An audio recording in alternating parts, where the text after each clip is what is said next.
Thank you, man. Thank you. All right. That was yesterday afternoon. President signing the make Juneteenth an official federal holiday. It will be referred to as Juneteenth National Independence Day. And now that it's official across the U.S., it was actually made a holiday in Philadelphia last year. Darn right. So there are plenty of events that are planned to celebrate tomorrow, and Bill Anderson is live at City Hall with more on those events. Absolutely. There's a lot going on now that Juneteenth is officially recognized nationally. As you said, it's been recognized since last year in Philly.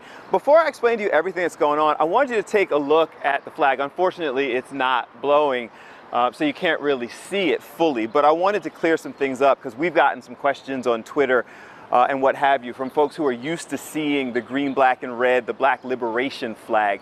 This flag, red, white, and blue with a single star in the middle, that symbolizes Texas, the Lone Star State, is actually the revised, it's the updated Juneteenth flag. It was created in the late 90s and now has become the official flag of Juneteenth. So for folks who are confused, there have been multiple flags flown, but this is in fact the official flag of Juneteenth. And I'll explain at another point what all of the colors and things represent in that flag. Of course, Juneteenth, it was that day in 1865 when news of the Emancipation Proclamation finally reached the people of Galveston, Texas, and that's what the single flag or single star in the flag symbolizes. But locally, as we pointed out, it is another example of how things have changed and progressed with race relations and community empowerment. So there are events going on all throughout the area, from a day of events at Malcolm X Park in West Philadelphia to a celebration, historic events, the African American Museum in Center City, to Fort Mifflin, to Longwood Gardens has a griot and a celebration there, Willow Grove, Lansdale, Bethlehem, all having multiple events.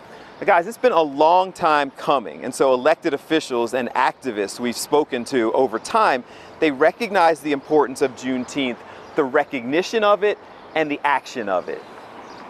When I think of Juneteenth, I think of a symbol that can be used as a springboard to talk about all issues around racial equity. We will not have another Malcolm X. We will not have another Martin Luther King.